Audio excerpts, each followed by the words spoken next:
Jangan terpengaruh dengan zona nyaman.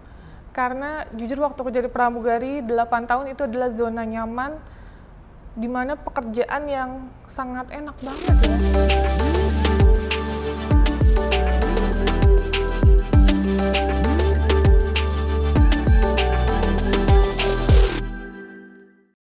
Oke, Kak Novi, aku sekarang mau ngobrolin soal anak-anak yang ada di rumah Kak Novi nih. Jadi ternyata kan nggak cuma Abah Ismail aja, tapi juga ada 2 anak ya Kak di situ. Perempuan semua. Perempuan semua. Oke, ada siapa aja tuh Kak? Ada Laila Syafira, umur 1 tahun bulan ini. Happy birthday!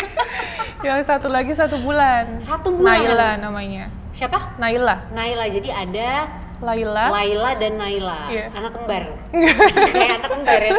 Naila dan Laila. Oke, ini boleh nggak sih Kak diceritain gitu kenapa sih 2 anak ini bisa kamu asuh di rumah?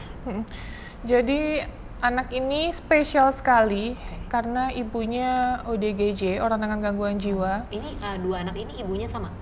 Beda. Oh, beda ibu, oke. Yang Laila ibunya namanya Bulia, yang Naila ibunya namanya Budini. Gitu. Jadi yang pertama dia homeless gitu, si Laila, karena waktu aku temukan di teras rumah orang gitu, masih merah 5 hari aku gendong, terus kita cari tempat tinggal untuk ibunya di yayasan, dan akhirnya kita berikan perawatan ke rumah sakit jiwa, udah bolak-balik, tapi anaknya kita rawat. Gitu. Oke, kenapa anaknya nggak diasuh juga sama yayasannya Kak? Oh nggak bisa, dia kan yayasan hanya untuk menampung ODGJ gitu, dan kasihan sekali kalau misalnya bayi tersebut yang membutuhkan perhatian secara khusus harus diurus ke yayasan gitu. Karena kondisi ibunya, Laila ini adalah anak ketiga, yang kedua itu aku dengar meninggal karena dicekik seperti itu. Makanya dengan inisiatif dan aku ngerasa insya Allah aku mampu untuk merawat Laila, jadi aku urus. Oke, kalau yang Naila? Naila ini baru 1 bulan, ibunya ODGJ juga, namanya Budini di Indramayu. Jadi kita putuskan untuk mengambil karena ibunya tidak mampu merawat, tidak peduli sama anaknya, dan pihak keluarga pun sudah menyerahkan ke kita. Oh, jadi sebenarnya keluarganya maksudnya masih ada dan papanya doang, papanya doang, terus bapaknya juga udah nikah lagi. Jadi Bu Dini ini bener-bener nggak tahu arahannya harus kemana. Akhirnya kita putuskan untuk ibu gimana kalau misalnya ini kita rawat anaknya, dan Bu Dininya juga bilang ya udah dirawat aja gitu. Dan aku pun poinnya tidak memisahkan ya. Jadi aku tidak mengadopsi. Jadi nggak adopsi apa tidak. Ya? Aku hanya mengasuh. Jadi apabila Allah berkehendak Bu Lia dan Bu Dini sembuh, kita akan kembalikan. Karena itu bukan hak kita. Kita di sini hanya membantu merawat, itu aja. Oke, apakah perasaannya punya 2 anak kecil di rumah? Kamu juga soalnya belum berkeluarga kan, belum punya anak sendiri. Apa tuh Kak rasanya? Awalnya canggung ya, kan tiba-tiba nggak ada bayi, terus sekarang ada bayi, apalagi 2 gitu. Tapi lama-lama terbiasa, dan setiap hari melihat mereka ngebuat aku semangat untuk tetap berjuang. Mereka adalah salah satu contoh anak-anak spesial, dan bahkan di luar sana masih banyak orang-orang yang membutuhkan lainnya. Jadi kalau ngelihat mereka ngebuat aku bersyukur dan tetap semangat setiap harinya untuk berangkat gitu, kayak berangkat bantu orang, berangkat ke luar kota gitu. Oke, di rumah kamu berarti ada yang bantu ya untuk ngurus Laila dan Naila ya? Oke, kamu tuh sejauh apa sih Kak ngebantu mereka gitu? Apakah hanya untuk misalnya kayak makan dan baju gitu dan kesehatan gitu, atau misalnya kamu udah mikirin sampai oke, gimana nih biaya pendidikan dan segala macamnya gitu? Nah, alhamdulillahnya aku sudah mendepositkan Laila, kan ini Naila baru ya, jadi aku mendepositkan Laila tuh yang 1 tahun ya? Betul, yang 1 tahun ya. Sampai dia sekolah gitu. Jadi aku udah mikirin nih sekarang gimana nanti kalau misalnya Allah berkehendak aku misalnya tiba-tiba meninggal, aku pengen Laila hidupnya terjamin. Jadi aku mendepositkan dia uang di bank untuk kedepannya dia bisa sekolah tinggi, itu sih. Dan Naila insya Allah nanti. Lagi dikumpulin dulu ya? Iya, dikumpulin dulu. Nah, dan ini semua sumber dananya berarti dari pendapatan kamu dari YouTube. Betul, ini ya? Iya. Gitu? Oke, kamu tuh terima apa namanya, maksudnya bantuan dari orang lain gitu nggak sih? Misalnya kayak ada orang yang mau memberikan mereka kayak mau dong, misalnya ada dokter gitu yang mau nih memeriksakan mereka secara gratis atau imunisasi apa segala macam gitu-gitu? Oh belum sih. Belum ada Belum ya? ada. Menurut Kak Novi, apa sih persepsinya masyarakat di Indonesia nih terhadap teman-teman ODGJ dan juga orang terlantar gitu sampai kamu punya dorongan gitu untuk terus mengedukasi mereka gitu soal teman-teman ODGJ ini?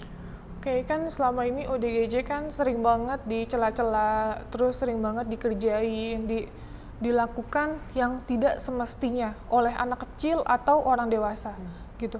Jadi dengan tayangan aku di YouTube itu mengedukasi mereka untuk tidak menyakiti gitu. Setidaknya berikan pertolongan berupa kebutuhan dia, makanan, minuman, dan apabila mengetahui tentang prosedur yang seharusnya, tolong dilaporkan juga ke dinas sosial terkait. Seperti itu sih. Yang tadinya nih mindset orang ODGJ membahayakan atau serem, tapi di sini akan aku tepis bahwa mereka adalah seseorang yang sangat menyenangkan dan membutuhkan bantuan kita.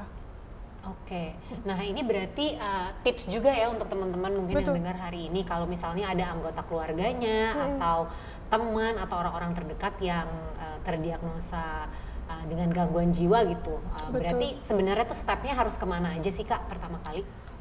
Pertama kali aku sih biasanya dapat informasi dulu dari relawan atau siapapun mungkin yang berani atau nggak berani untuk menangani ODGJ tersebut. Aku datengin, tapi aku biasanya hubungin dinas sosial juga. Kalau misalnya responnya baik, alhamdulillah untuk membantu kita. Tetapi kalau responnya lama dan tidak baik, kita akan lakukan semampu kita gitu. Kita akan bersihkan, kita akan obatin, dan kita bawa ke tempat yang semestinya gitu.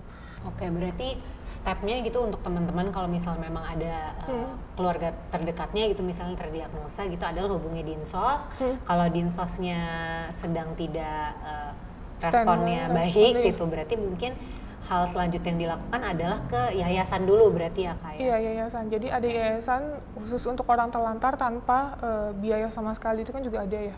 Oh oke, jadi memang bebas biaya, kita langsung menghubungi aja ya? Iya.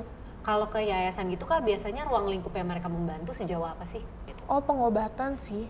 Jadi lebih ke pengobatan. Ke pengobatan. Ya, jadi menampung dan mengobati gitu.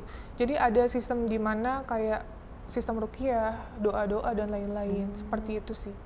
Oke, tapi berarti di sana juga ada dokternya ya gitu, dan itu semua bebas biaya berarti? Iya, betul. Oke. Nah, kalau menurut Kak Novi nih, kalau untuk masyarakat umum, apa sih yang bisa kita lakukan untuk membantu teman-teman ODGJ dan juga orang terlantar? Masyarakat umum, aku sih selalu bilangnya minta tolong kalau apabila kalian melihat orang terlantar atau ODGJ, tolong berikan makanan, kebutuhan pokok. Jadi makanan kan kalau perut tidak bisa ditoleransi gitu. Jadi berikan makanan, minuman, pakaian yang layak, atau yang aku bilang laporkan ke dinas-dinas terkait seperti itu. Karena bayangkan aja kalau misalnya ODGJ terlantar puluhan tahun, kita satu hari aja di jalan, mungkin kita nggak akan betah. Jadi posisikan mereka seperti diri kita sendiri. Itu sih. Oke, berarti dibantu secara kebutuhan pokok, betul. Kemudian laporkan ke dinas terkait ya. Kalau laporkan ke Kak Novi ada keterbatasan, jadi jangan marah-marah. Iya betul. Oke, nah Kak Novi, kamu kan perjalanannya membantu teman-teman ODGJ dan juga orang terlantar nih sudah cukup panjang ya gitu, dan kamu tuh sudah membantu banyak sekali orang gitu. Nah, ada nggak sih kamu merasa perbedaan antara diri kamu yang dulu gitu sebelum full time membantu teman-teman di sini sama kamu yang sekarang gitu, ada nggak sih bedanya? Beda banget Kak.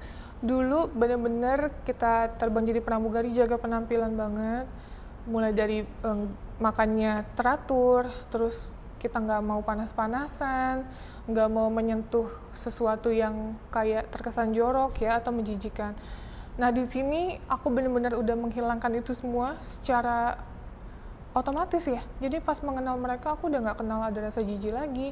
Udah terserah mau panas-panasan hitam, kulitnya nggak kerawat, rambutnya nggak kerawat, udah. Tapi kamu tetap cantik loh, kayaknya aku agak iri nih. Kayak gitu Kak, karena benar-benar kita kan 1x24 jam bisa dibilang di jalan gitu. Jadi mau seharian kita udah lepek, sepertinya aku udah nggak mikir penampilan lagi. Seenggaknya mereka terbantu, udah itu aja. Oke, jadi kamu juga ada rasa lebih apa namanya rendah Kepuasan hati tersendiri. juga ya gitu ya sekarang ya. Oke. Nah, dan kalau menurut Kak Novi nih gitu, kamu kan sudah melewati berbagai apa namanya loncatan kehidupan gitu yang tadinya lebih nyaman gitu dengan pekerjaan di AC, uangnya banyak mungkin gitu sampai sekarang terus berubah haluan di membantu teman-teman gitu yang pastinya berbeda sekali gitu dan itu adalah keputusan besar ya gitu dan aku yakin banget pasti ada banyak teman-teman di sini dan ya aku juga gitu ya gitu kalau kita mau ambil keputusan besar tuh pasti takut gitu ada takutnya karena ya namanya juga ketidakpastian ya pasti takut gitu. Nah, ada nggak sih tips dari kamu nih sebagai orang yang langsung bisa mengambil keputusan besar dengan berani? Kalau aku jangan terpengaruh dengan zona nyaman. Karena jujur waktu aku jadi pramugari 8 tahun itu adalah zona nyaman di mana pekerjaan yang sangat enak banget ya. Maksudnya kita terbang, pulang, dapat uang setiap bulannya dan itu nominalnya sangat lumayan gitu, bukan lumayan, sangat bersyukur banget aku. Dan apa ya, aku ngerasa tapi ada sisi buruknya. Tidak pernah bersyukur apa yang aku punya saat itu. Jadi harus kayak apa-apa barang branded dan lain-lain gitu. Jadi kalau buat aku harus memutuskan dengan cepat dan tepat gitu. Bahwa yang kita pilih insya Allah akan dapat jalan yang terbaik gitu. Dan harus berani mencoba sesuatu hal yang baru. Karena kita mikirnya gini, umur nggak ada yang tahu, kalau bukan sekarang mau kapan lagi gitu. Kita mau nunggu tahun depan, belum tentu umur tahun depan kita masih ada. Itu aja sih. Oke, bener banget sih gitu. Ya harus lakukan sesegera mungkin dan jangan takut ya karena itu dia umur gak ada yang tahu. Iya, umur nggak ada yang tahu.